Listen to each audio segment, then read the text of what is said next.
Boa noite, queridos amigos e irmãos em Cristo Jesus. Mais uma vez nós estamos aqui para continuar a série Enfrentar a Dor, né? Do pastor Roberto Badenas. Esse livro maravilhoso, né? Vamos para o capítulo de número 8. É o último capítulo da segunda parte, né? Já devo ter mostrado para vocês o índice, né, do livro, né? Já finalizamos a primeira parte com o capítulo 4, né? Um porquê difícil de aceitar, né? Caso você queira saber mais sobre esse tema, está aqui em nosso canal, né? Capítulo número 4 é o fim da primeira parte, né? Tivemos aí, a primeira parte foi a seguinte, né? O que entendemos por dor, precisamos de exprimir o nosso sofrimento, atentos aos sinais de alarme e um porquê difícil de aceitar. Esta foi a primeira parte. A segunda parte, o enigma do mal, as explicações tradicionais, o silêncio de Deus, que foi feito na semana passada, né? E hoje, fé e cura. É o último tópico a ser estudado desta segunda parte, né? A parte de reflexão que o autor coloca aqui no índice. Primeira parte é para tomarmos conhecimento, né? Para tomarmos consciência de nosso problema, de nosso sofrimento, de nossa angústia, de nossa dor. A segunda parte é para refletirmos, né? O enigma do mal, as explicações tradicionais, o silêncio de Deus, que foi na semana passada, e hoje fé e cura, tá certo? E na semana que vem já iniciaremos a parte final deste livro, tá certo? A terceira parte. Já para a semana que vem fica o tema aqui, né?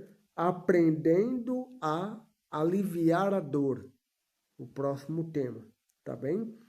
Então são 15 capítulos, já estamos aí, já passamos, na verdade, da metade, né? E semana que vem teremos o capítulo número 9, tá bem? Então, temos mais 6 capítulos ainda, né, para estudar a fundo, né, sobre o tema da dor, do sofrimento, enfim, como que nós conseguimos lidar com tudo isso dentro de uma perspectiva bíblica, cristã e saudável, né? Então vamos lá então para o nosso tema de hoje. Cura, fé e cura, né? Então vamos lá. O capítulo, meu amigo, meus irmãos, né? Começa com a seguinte frase de Arturo Graffi, né? Ele é um poeta italiano, um filósofo italiano, nasceu na Grécia, porém foi educado e estudado na Itália, né? E ele diz assim: a vida ensinou muito pouco àqueles a quem não ensinou a suportar a dor. Então, o pastor Roberto Badena selecionou cuidadosamente esta frase para começar este capítulo, Fé e Cura, né? Então, a partir desta frase, o pastor Badenas, ele explica que a fé cristã, ela não elimina por completo ou automaticamente, né, o sofrimento. Ela não ignora, ela não elimina, ela não finge, né, que nada está acontecendo quando tudo acontece, né? Mas a fé verdadeira, a fé cristã, ela oferece recursos espirituais e emocionais que ajudam a enfrentar, no enfrentamento do problema, do sofrimento, enfim, né? E muitas vezes a fé cristã, ela contribui significativamente para a cura da pessoa, a cura mental, a cura física, né? A cura psicológica, né? Emocional. Então, a fé cristã, da maneira certa, utilizada da maneira certa, da maneira correta, ela só tem a agregar em minha vida, em sua vida, né? O primeiro tópico que ele coloca aqui do livro é o seguinte: o valor terapêutico da esperança. Olha só, né? Então, ou seja, a esperança, ela possui um efeito curativo muito significativo e muito profundo também, né? Pessoas que mantêm a esperança, mesmo diante de uma doença, mesmo diante de algo catastrófico, né? Elas tendem melhor a suportar a dor, a suportar a doença, a suportar o sofrimento. Então, pessoas que nutrem esperança, elas se recuperam melhor das dores, do sofrimento, enfim, dos traumas emocionais, né? Ela se recupera muito mais rápido, muito mais significativo, né? A recuperação. Por quê? Porque a esperança, ela fortalece a nossa mente, ela fortalece o sistema emocional, né? E ela fortalece, claro, o corpo físico, né? Porque, como diz o filósofo, né? Mente sã, corpo são, né? Então, a partir do momento que a pessoa nutre esperança, né? Que ela tem essa ferramenta, né? Espiritual que só a fé cristã pode proporcionar, né? Então, os dias dela, mesmo com dificuldade, com problemas, mas ela sente que lá no fundo, né, a confiança, a fé em Deus, né, pode contribuir significativamente para a vida dela, né? Então, assim,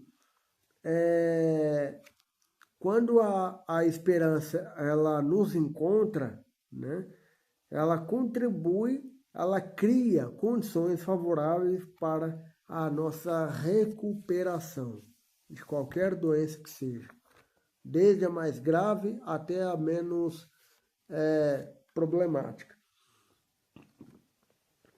O segundo tópico, a força do amor, né? O amor, seja o amor de Deus, seja o amor da família, ou até mesmo da comunidade, ele possui um grande poder restaurador, né? Por quê? Porque se sentir amado, né, é o senso de amor, o senso de pertencimento, o senso de amabilidade. Eu sou amado e eu amo, né?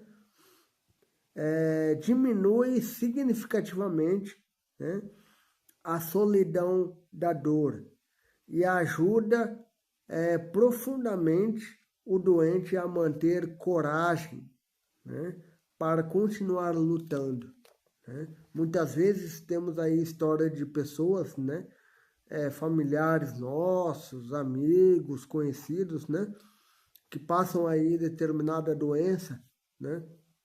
Por exemplo, um câncer, né, que é uma doença drástica, forte, cruel, né? mas a pessoa que tem a esperança, né, de que vai conseguir suportar a doença, que vai conseguir melhorar, obter a cura, a recuperação, né? Quantas histórias não vemos como essa, né? Por quê? Porque a pessoa ela possui fé em Deus, né? E Deus, com certeza, atua da maneira certa, com os médicos certos, com os profissionais certos, né? E dentro do possível, do diagnóstico, né? Acontece, né, com bastante frequência, assim, a recuperação da pessoa, né? Por quê? Porque ela teve esperança, ela não desistiu dela mesma, né? Ela não se deixou levar, sabe?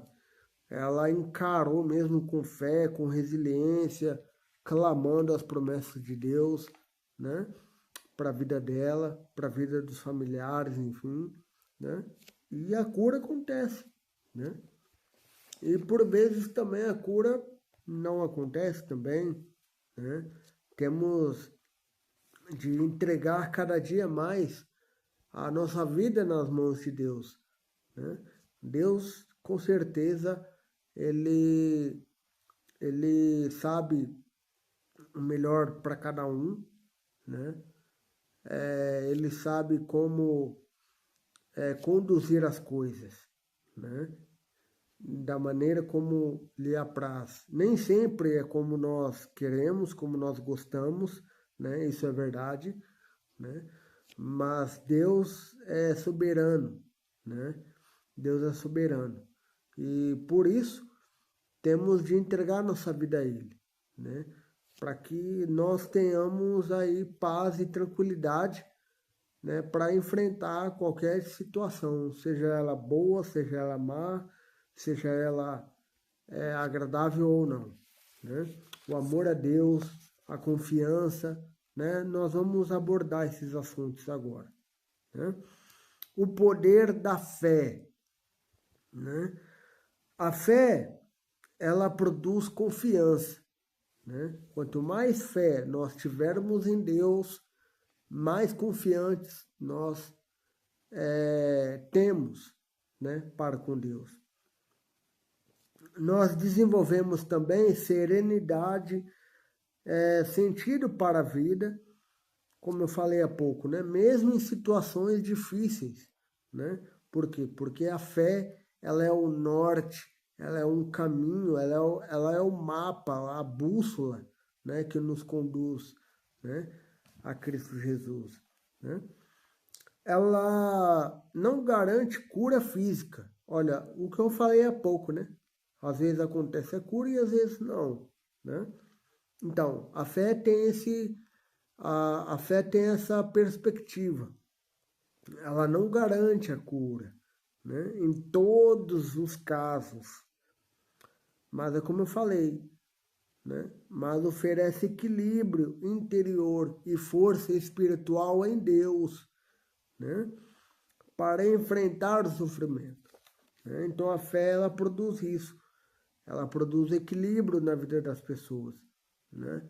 Mesmo que o mar não se abra, né?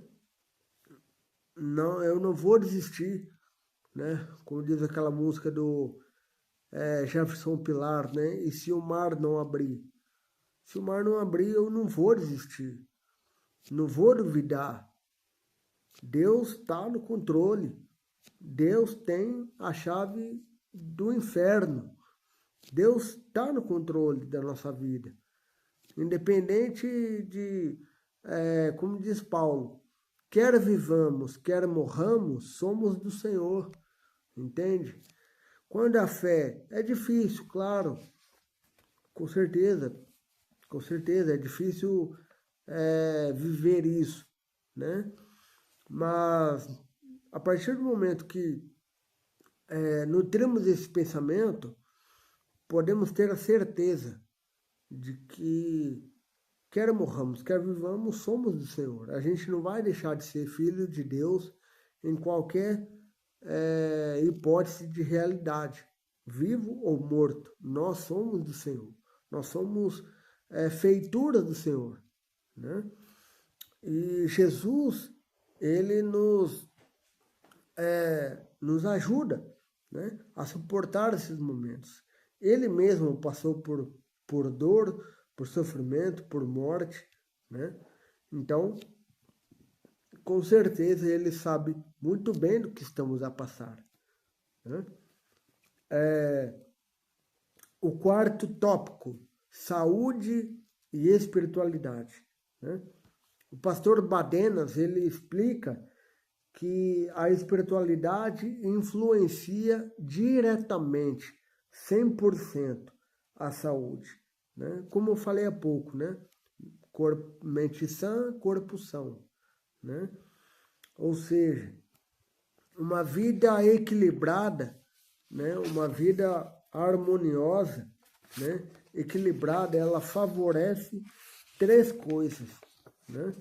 Primeiro, paz interior, né? Ou seja, Deus é quem nos dá essa paz, né? Deus dá essa paz para a gente, né? Em Romanos 5, verso 1, eu gosto muito dessa passagem, Romanos 5, verso 1, até sei lá de cor, mas já achei aqui. Lá diz assim: justificados, pois, mediante a fé, temos paz com Deus, por meio de nosso Senhor Jesus Cristo. Olha só. Justificados, pois, mediante a fé. É o que nós estamos a estudar neste momento. Fé e cura, mediante a fé. Temos paz com Deus. Quando a paz de Deus encontra a nossa alma perturbada, quando a paz de Deus encontra a nossa alma aflita, angustiosa, né? Quando a paz de Deus encontra a nossa alma em agonia, a paz chega e a serenidade e o nosso corpo relaxa, o nosso corpo descansa. Por quê? Porque Deus nos encontrou. Por que Deus nos encontrou? Porque nós pedimos, porque nós clamamos, porque nós oramos ao Senhor. E o Senhor age.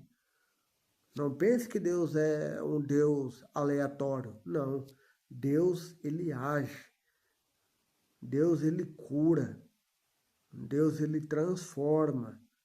Deus, ele vivifica a pessoa.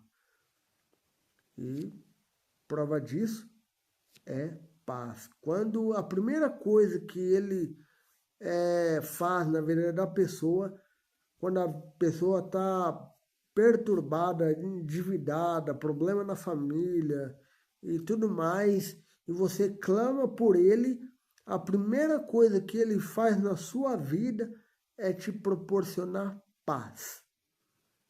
Porque sem paz, você não consegue resolver nada do que precisa ser resolvido. Então, a primeira coisa que ele faz na sua vida é paz, né? E olha só, e a paz de Deus, sabe como é a paz de Deus? A paz de Deus, ela é a seguinte. Ela está lá em João 14, só um momentinho. 14:27. Esta é a paz de Deus. Romanos 5:1 e João 14:27. Deixo-vos a paz. Olha só. Deixo-vos a paz. A minha paz vos dou. Não vou-la dou como a dá o mundo. Não se turbe o vosso coração, nem se atemorize. A paz do mundo é uma paz armada, é uma paz que a qualquer momento estoura uma guerra, né? Essa não é a paz de Cristo. A paz de Cristo é outra. A paz de Cristo é mesmo em guerra, mesmo em guerra mesmo, guerra literal e guerra familiar, né? Briga no casamento, guerra, intriga, fofoca, enfim, dívida, várias outras coisas, vários outros problemas, né? De menor grau e de maior grau, né? E quando não aguentamos mais, quando estamos para explodir e nos lembramos de Deus e pedimos paz, esta é a paz de Cristo. Paz interior é o que nós estamos falando. Paz interior. Calma, fique calmo. Está tudo sob controle. Não da maneira como você quer e nem como eu quero, mas como Deus quer, né? E quando a paz chega a nós, ela produz esperança. E ela produzindo esperança, ela produz melhor atitude diante da doença ou de qualquer outra adversidade, entende? Então é paz interior, esperança e melhores comportamentos diante de uma doença, seja ela qual for, né? Terceiro tópico aqui. Aliás, isso pode contribuir positivamente, né, para o processo de recuperação, até quem sabe mais rápido, né? Quinto tópico. E as curas milagrosas? Né? Ele faz uma pergunta. E as curas milagrosas? Né? Bem, o que o autor, o que Badenas diz, vai muito do que eu penso também, né? Eu não conheço o pastor Badenas pessoalmente, mas lendo o livro, né, pude perceber que a maneira como ele pensa, a maneira como ele escreve, vai muito de acordo com o que eu penso, com o que eu também, Deus quiser, qualquer mais para frente, né? Produzir um livro e tal, quem sabe, né? Mas, olha só, o que o Badenas pensa e eu penso, né? Ou o que eu penso, o Badenas pensa também, né? As curas milagrosas, elas podem acontecer, né? Elas podem acontecer e elas acontecem, né? O Deus do Antigo Testamento, o Deus do Novo Testamento é o mesmo Deus de hoje, né? Então, quer dizer, os milagres estão aí para mostrar o poder de Deus na vida da pessoa, né? Com certeza. Mas, ao mesmo tempo que eu e que o pastor Badenas confirma que essas curas existem, né? Esses milagres existem, né? Por outro lado também, fica um alerta para que essas curas, que esses milagres, eles não são a regra, tá bem? Então, são casos específicos, isolados, tá bem? Então, não é a regra comum, né? Não é usualmente comum, né?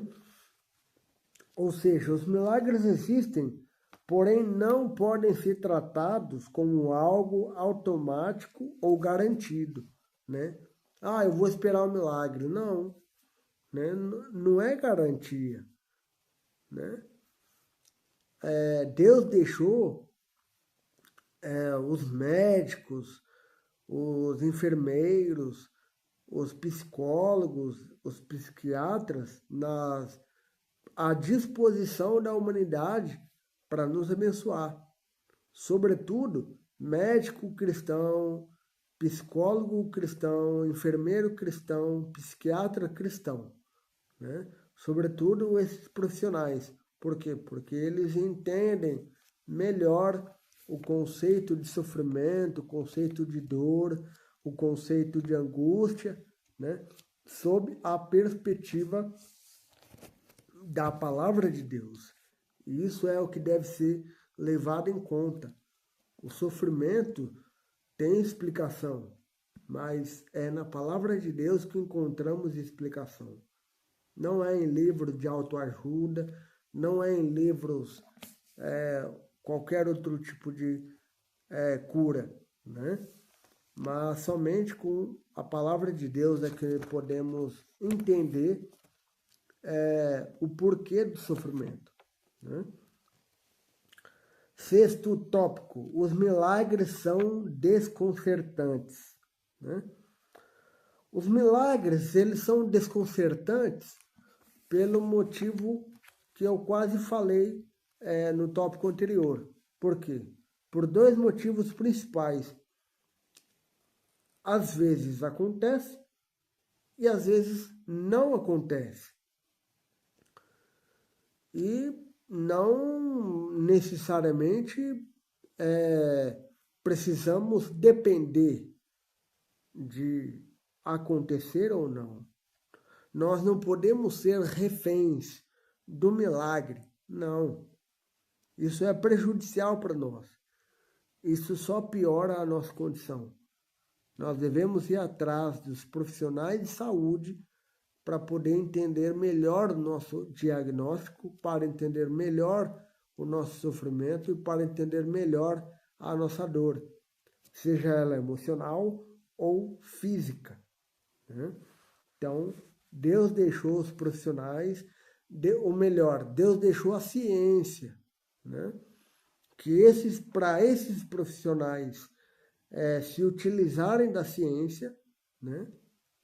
A serviço e a benefício da humanidade, né? Eu tenho uma frase muito bonita, né? Já há algum tempo que eu uso, né? A ciência são os pés e as mãos de Jesus, né? Por quê? Porque quando Jesus aqui esteve, ele era a própria ciência. Ele curou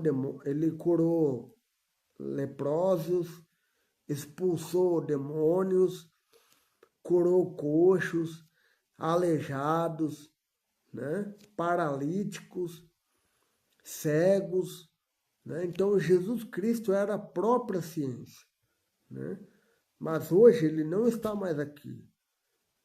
Mas não é porque ele não está aqui que nós não precisamos mais de cura, né?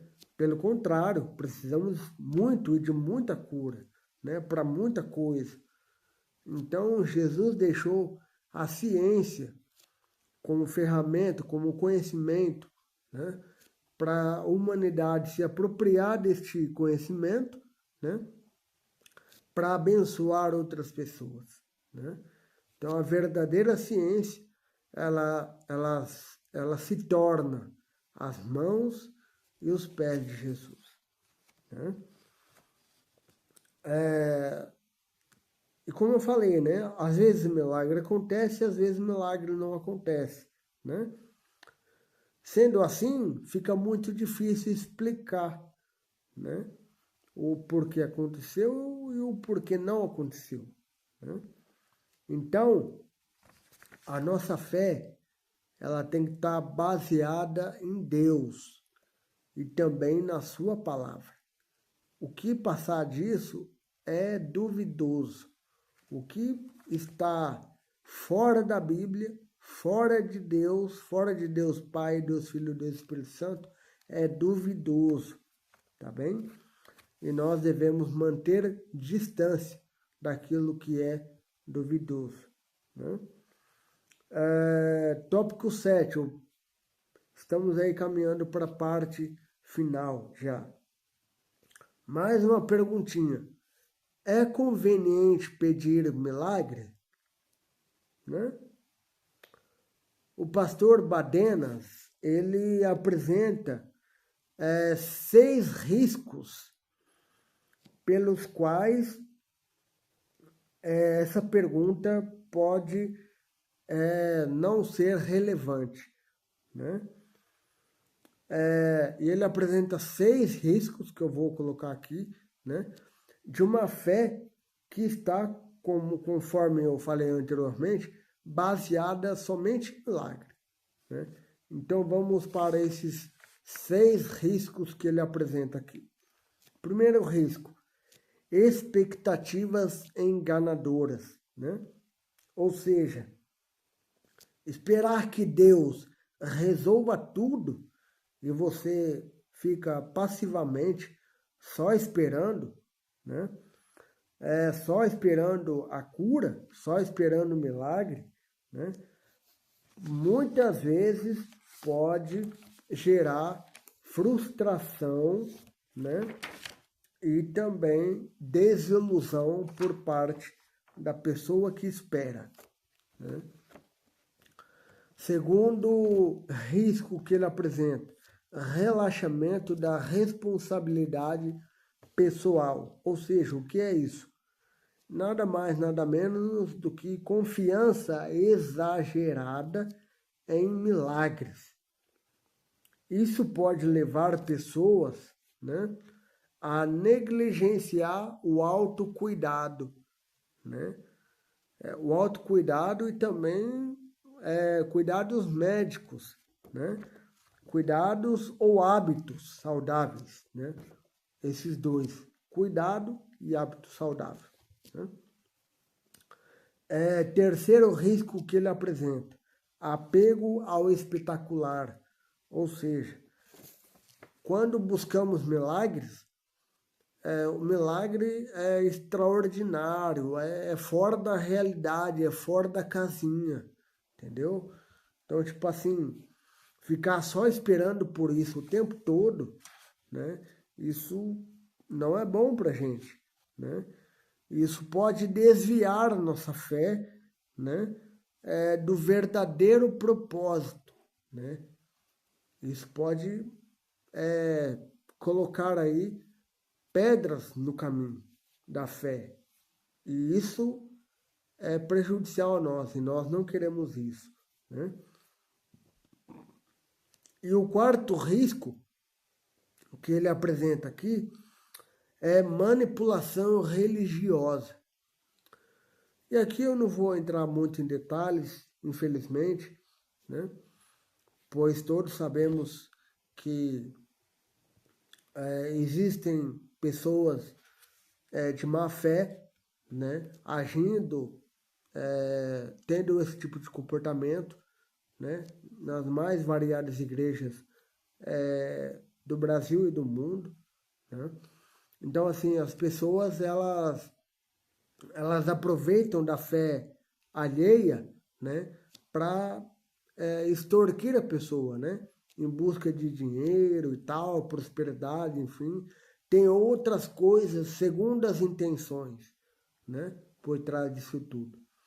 E o milagre não é isso também. Milagre não é manipulação, milagre não é peça de manobra. Não, milagre é realmente o restabelecimento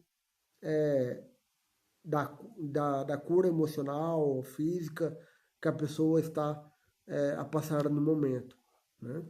E só, né? Isso que é milagre, né? É o restabelecimento da pessoa, né? E não tem segundas intenções. Deus não tem segundas intenções com o ser humano. Deus ama e abençoa o ser humano. E ele morreu por mim, morreu por ti, né?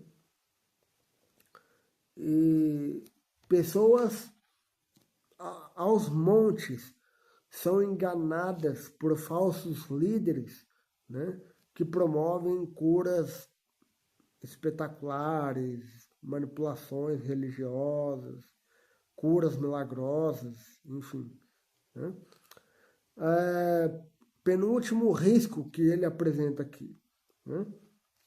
Não perceber Deus em nosso cotidiano, né?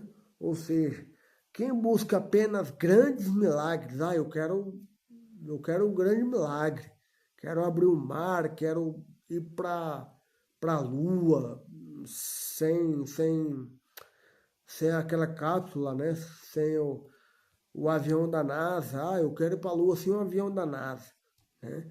Quem espera por esses grandes milagres, 100% deixa de perceber Deus nas pequenas coisas da vida, né? Você tira o foco da pessoa de Deus para o milagre extraordinário. Isso também não é milagre, nunca foi, né? E o sexto e último risco que o pastor Badenas coloca é perda da realidade 100% ou 50%, o que seja, né? Perda da percepção da realidade, né? Ou seja, a pessoa ela espera grandes acontecimentos, né? É uma fé muito mal orientada, né? E uma fé muito mal orientada, né? Com certeza levará a pessoa à negação da realidade da doença, da dor e do sofrimento, né? Penúltimo tópico, o oitavo, né? Os milagres não abundam. O que isso quer dizer?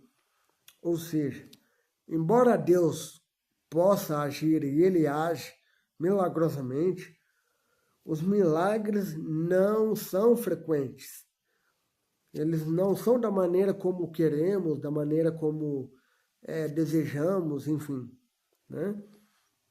E por não ser como queremos e por não ser como desejamos, é que a nossa fé precisa cada dia estar amadurecida ou amadurecendo, em processo de amadurecimento, né, para confiar em Deus, né, com o objetivo de confiar em Deus, né, tanto quando a cura, tanto quando não a cura, né? Quando a pessoa sai do câncer, por exemplo, ou quando ela não sai do câncer, né?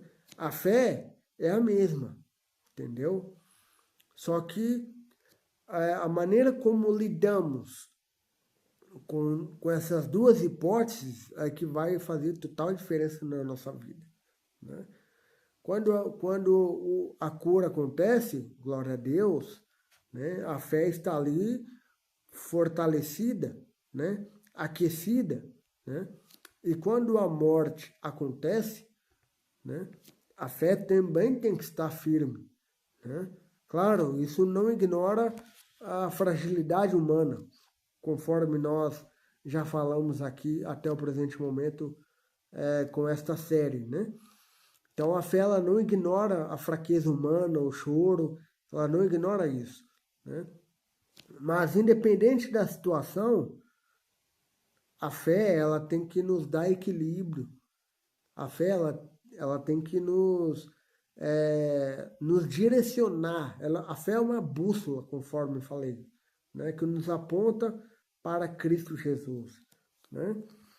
E a pergunta final aqui deste tópico, né, é a seguinte: então, serve para alguma coisa a oração?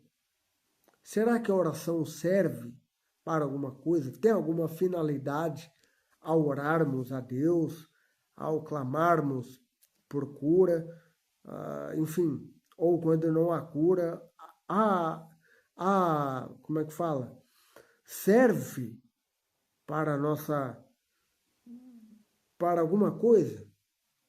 Claro que serve, meu querido. Sem dúvida. Por quê? Porque a oração, ela tem 4 coisas. Primeiro, aproxima a nossa pessoa da pessoa de Deus. Ou seja, gera uma amizade. Conforme falei aqui, ela traz paz interior. Ela fortalece a nossa esperança. E ela ajuda a enfrentar a dor, o sofrimento, né?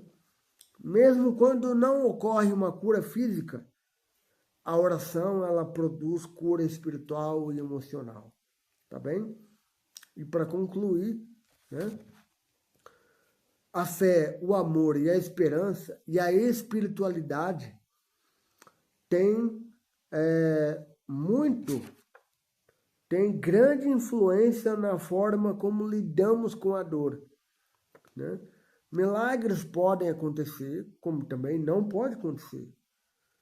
Independente disso, a fé verdadeira não depende de milagre, né? Única e exclusivamente em milagre.